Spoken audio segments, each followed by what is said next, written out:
You know that story we're all told? Push through, never quit, grind it out, and you'll get the prize. But what if that relentless drive, the very thing we're taught to celebrate as our greatest strength, actually has a really surprising and kind of damaging hidden cost? Well, that's exactly what we're going to dive into today. So let me ask you something. Does this feel at all familiar? On the outside, you are killing it. You're checking all the boxes, hitting every single goal. Your calendar is packed, your projects are moving. But when you actually stop for a second, when things get quiet, there's just this flatness, a quiet emptiness where you feel like satisfaction should be. It is such a weird feeling, isn't it? Because you're doing everything right by the book, but it's like the world is slowly turning from vibrant color into grayscale. That little spark you used to get from a new idea, or the simple joy of figuring out a tough problem, it's just not quite there anymore.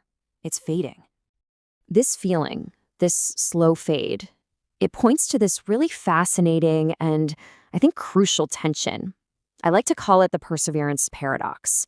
And it's this idea that our most celebrated trait, our ability to endure, can secretly, slowly, turn into a form of self-abandonment. I mean, think about it. Our culture is obsessed with the story of the relentless hero who just never quits. We see it in movies, we hear it from motivational speakers, it's everywhere. But this narrative always seems to leave out one critical detail.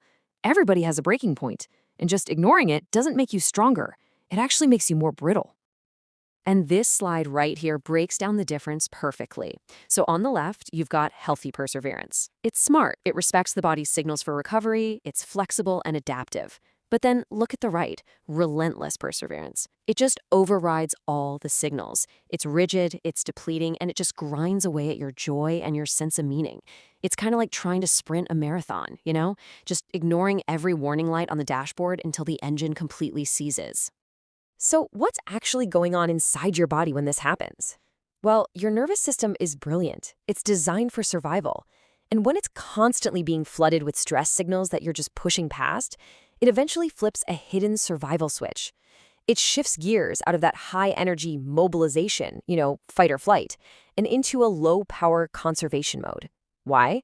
To protect you from burning out completely. So this protective shutdown, this feeling of numbness, it actually has a name. And giving it a name is honestly the first step to really understanding what's going on. And that brings us to the core concept of this whole explainer. It's called psychic amputation. And yeah, it sounds intense, and that's because it is intense. Your brain, in this incredible effort to conserve its last bit of energy, literally starts amputating what it considers non-essential functions. And in a crisis, guess what's non-essential? Things like joy, curiosity, playfulness, a wide emotional range, they're the first to go. Now, this is the most crucial point, so please hear this. If this is how you're feeling, it is not a personal failure. It is not weakness. It is your biology's last-ditch heroic effort to save you from yourself. It's a profound act of self-preservation. It's just smart energy rationing to keep the whole system from going offline. Okay, but the good news, and there is really good news here, is that you don't have to get to that point. There is absolutely a path back. And it all starts not by waiting for the loud, deafening scream of burnout, but by learning how to listen to the much, much quieter signals that always come first. And here's what those early signals often look and feel like. Just take a look at this list for a moment. Does anything here jump out at you? Maybe it's that tightness in your chest, or that jaw you're always clenching. Maybe you've noticed you're breathing really shallow. Or this one is huge, getting good news and just feeling flat. Nothing.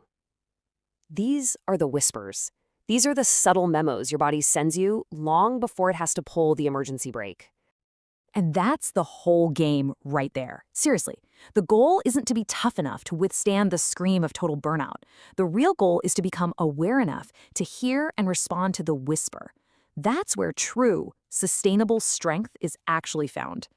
So how do you actually do it? Here's a really simple but incredibly powerful framework. Step 1, just name it. Acknowledge what's happening. Say to yourself, okay, I'm pushing past a signal right now. Step 2, take a micro pause. I'm talking 60 to 120 seconds. Just step away, breathe. Third, don't abandon the goal, just reduce the load. Adjust the intensity. And fourth, restore a little curiosity. Add a tiny dose of something new. listen to a different song, take a different path home. It can be that small. And you see, all of this leads to a fundamental, game-changing reframe of what it even means to be strong. We've all been taught that strength is the power to override our limits, to just smash through them.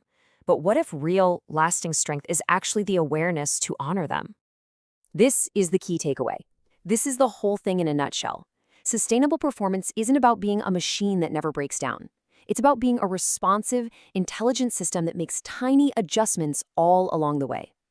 You learn to honor the small signals early, so your system never has to resort to shutting down your joy just to survive. So I'll leave you with this question.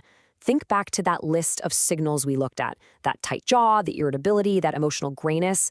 What is one whisper your body has been sending you, and what is one small thing you can do, starting today, to finally listen?